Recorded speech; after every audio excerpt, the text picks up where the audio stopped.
جس سے معلوم ہوتا ہے اسلام کے نظام زکوٰۃ اور صدقات نے مسلمانوں میں جہاں مال خرچ کرنے کا جذبہ پیدا کر دیا تھا، وہی اس حقیقت کو بھی ان کے دلوں میں راسخ کر دیا تھا کہ دنیاوی مال و جاہ چند روزہ ہے، یہ دل لگانے کی چیز نہیں ہے۔ دل اسی سے لگایا جائے جو حی و قیوم ہے، جس کے قبضے قدرت میں دنیا و آخرت کی ہر چیز ہے۔ پانچواں ارشاد ہوتا ہے، یا ایھا الذین آمنوا انفقوا من طیبات ما کسبتم ومما اخرجنا لکم من الارض۔ اے مسلمانوں، اپنی کمائی سے کچھ اچھی چیزیں اور جو ہم تمہارے لیے زمین سے پیدا کرے اس میں سے کچھ خیرات کرو۔ تو مسلمانوں نے ان کی تعمیل میں خرچ کیا تو اللہ تعالیٰ کو ان کی یاد اس قدر پسند آئی، خود اپنے زبان مبارک سے خرچ کرنے والوں کی قرآن میں تعریف فرمائی، وَمِمَّا رَزَقْنَاهُمْ يُنْفِقُونَ، اور ہم نے ان کو جو روزی دی ہے ان میں سے وہ کچھ خیرات کرتے ہیں۔ اور زکوٰۃ دینے پر اللہ رب العالمین کا دوسرا وعدہ کہ زکوٰۃ دینے والوں کے مال میں برکت پیدا کرتے ہیں، جس کو اللہ قرآن میں فرماتے ہیں، فَأَمَّا مَنْ أَعْطَى وَاتَّقَى وَصَدَّقَ بِالْحُسْنَى فَسَنُيَسِّرُهُ لِلْيُسْرَى، پر جس نے دیا اور خدا سے ڈرا اور اپنے انجام کو سچ مانا، اس کے لیے ہم راہ کھولیں گے آسانی کی۔ آگے فرماتے، مثل الذین ينفقون اموالهم فی سبیل اللہ کمثل حبۃ انبتت سبع سنابل فی کل سنبلۃ مئۃ حبۃ واللہ یضاعف لمن یشاء واللہ واسع علیم۔ ان لوگوں کی مثال جو اللہ کے راستے میں اپنے مال خرچ کرتے ہیں ایسی ہے جیسے کہ ایک دانہ جو اگائے 100 بالیاں، جس کی ہر بالی میں 100 دانے ہو، اور اللہ جس کے لیے چاہتا ہے بڑھاتا ہے، اور اللہ بڑے سننے والے اور علم والے ہیں۔ ایک اور مقام پہ اللہ رب العالمین نے فرمایا، مثل الذین ينفقون اموالهم ابتغاء مرضات اللہ وتثبیتا من انفسهم، ان لوگوں کی مثال جو اپنا مال اللہ کے راستے میں خرچ کرتے ہیں اللہ کو راضی کرنے کے لیے اور اپنے دل کو جمانے کے لیے۔ اپنے دل کو جمانے کا مطلب یہ ہے کہ اپنے دل کی خواہشات کے باوجود وہ اپنے مال اللہ کے راستے میں اس لیے خرچ کرتے ہیں کہ اللہ کے احکام کی تعمیل ہو جائے، کیونکہ اللہ نے ہمیں حکم دیا ہے، اس لیے ہم اللہ کے حکم کی تعمیل میں اس کے راہ میں اپنے مال کو خرچ کرتے ہیں۔ تو اس کا صلہ اللہ رب العالمین نے یہ بیان فرمایا کہ ان کو اپنی مغفرت اور فضل سے نوازیں گے، اور ساتھ ہی ان کو حکمت کا وہ خزانہ بھی عطا فرماتا ہے جو کبھی ختم نہیں ہوں گا۔ اللہ تعالیٰ اپنے محبوب کو ارشاد فرماتے ہیں، خُذْ مِنْ أَمْوَالِهِمْ صَدَقَةً تُطَهِّرُهُمْ وَتُزَكِّيهِمْ، اے محبوب ان کے مال میں سے صدقہ و زکوٰۃ وصول کرو، اس کے ذریعے سے تم ان کو پاک و صاف کر سکو۔ اس آیت کریمہ سے معلوم ہوتا ہے زکوٰۃ کی ادائیگی سے مال پاک و صاف ہو جاتا ہے۔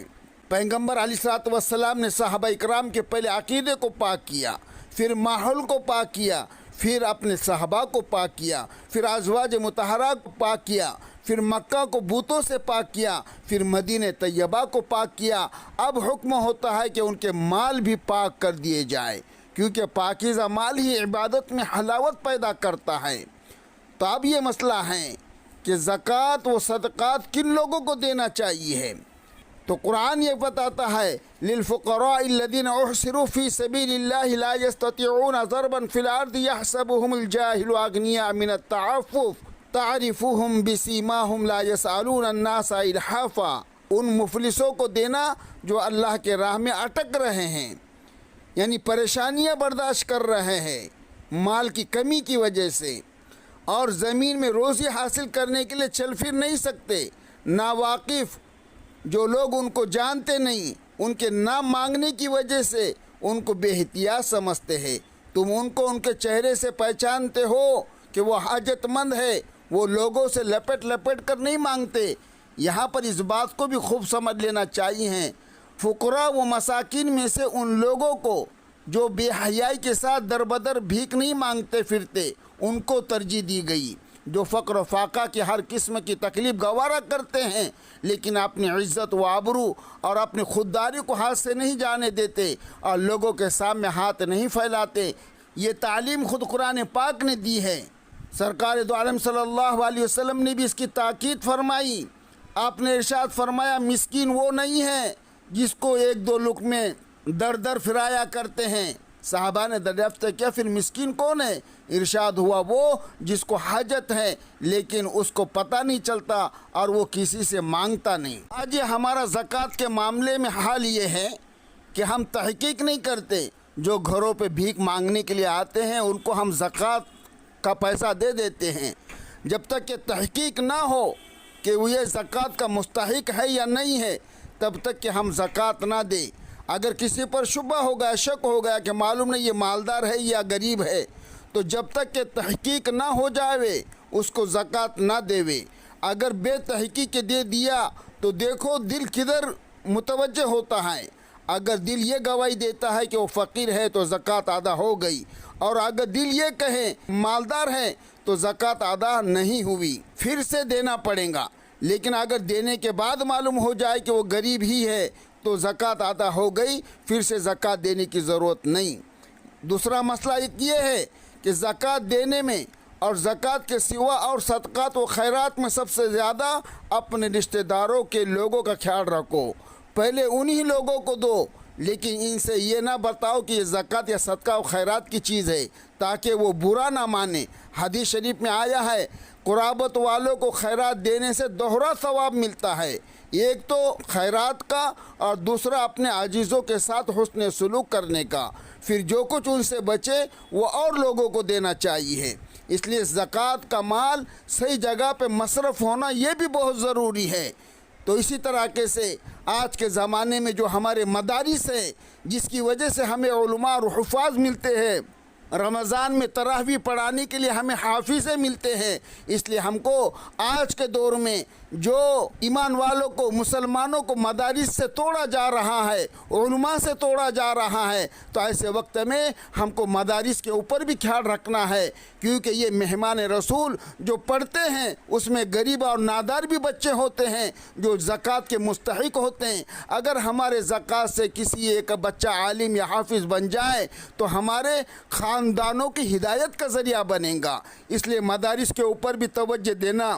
یہ باطل طاقتیں کسی بہانے سے مدارس کے اوپر غلط الزام لگا کر مدارس کو بند کر رہی ہے، کیونکہ وہ جانتے ہیں کہ اگر جب تک کہ علماء اس زمین کے اوپر رہیں گے ہم ان کو کسی بہانے سے نہیں پھنسا سکتے، ان کو اپنے دین سے دور نہیں کر سکتے۔ اس لیے ضرورت ہے کہ ہمارے بستی کے اندر، ہمارے محلے میں اور ہمارے شہر میں جو مدارس چلتے ہیں تو ہم ان کے اوپر نگاہ دوڑائیں کہ اس میں کوئی ضرورت مند بچہ تو نہیں ہے۔